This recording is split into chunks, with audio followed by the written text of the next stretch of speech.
กรมส่งเสริมกสิกรรมและสหกรณ์กระทรวงกสิกรรมและป่าไม้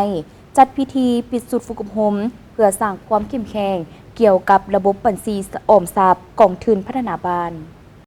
ในระหว่างวันที่2-6 มิถุนายน 2565กรมส่งเสริมกสิกรรมและสหกรณ์กระทรวงกสิกรรมและป่าไม้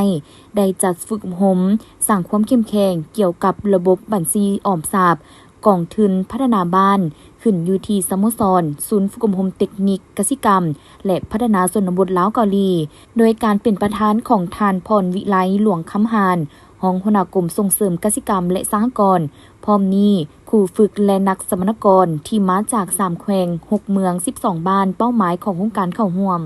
การฝึกอบรมในครั้งนี้แม่นเพื่อสร้างความเข้มแข็งเกี่ยวกับระบบบัญชีออมทรัพย์กองทุนพัฒนาบ้านซึ่งได้รับการสนับสนุนจากองค์การก่อยกาเวียกการส่งเสริมการจัดตั้งปฏิบัติกองทุนการคุ้มครองและพัฒนากองทุนในระยะที่ผ่านมาสามารถตีราคาได้ว่ามีหลายกองทุนที่มีความเข้มแข็งมีทุนเพิ่มขึ้นแต่ก็มีหลายกองทุนที่บ่ประสบผลสำเร็จถึงอย่างใดก็ตามกองทุนกองกลุ่มของบ้านและการออมทรัพย์ขั้นบ้านแม้นยังมีความจำเป็นและมีความสำคัญหลายต่อกับการส่งเสริมการผลิตกสิกรรมเพื่อพัฒนาชนบทและลดล้างความทุกข์ยากของประชาชนเทื่อละก้าวแน่ใส่เฮ็ดให้แต่ละครอบครัวมีอาชีพที่มั่นคงเพิ่มขีดความสามารถในการผลิตเพิ่มรายรับให้กับครอบครัวเทื่อละก้าวและมีความยืนยง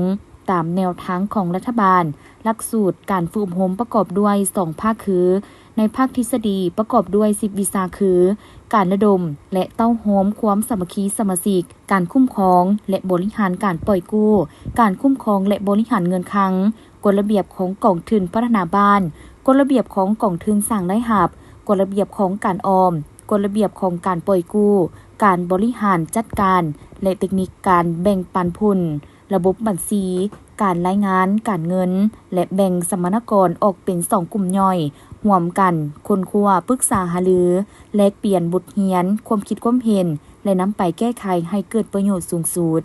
เพื่อเป็นการยั่งยืนผลสำเร็จการฝึกอบรมดังกล่าวขณะจะตั้งพิธีก็ได้เหตุการณ์ประเมินพร้อมทางมอบของขวัญให้แก่กลุ่มดีเด่นบุคคลดีเด่นพร้อมทางมอบใบยั่งยืนให้แก่นักสมณกรที่ผ่านการฝึกอบรมเป็นเกียรติมอบโดยทานพรวิไลหลวงคำหานในตอนท้ายท่านประธานยังได้มีคำเพ็ญและให้ทีซี่นำต่อนักสมณกรจงนำเอาความรู้ที่ได้เรียนมานำไปพัฒนาขั้นบ้านของตนโดยเฉพาะเวียกกองทุนพัฒนาบ้านให้มีความยืนยงและมั่นคงตลอดไป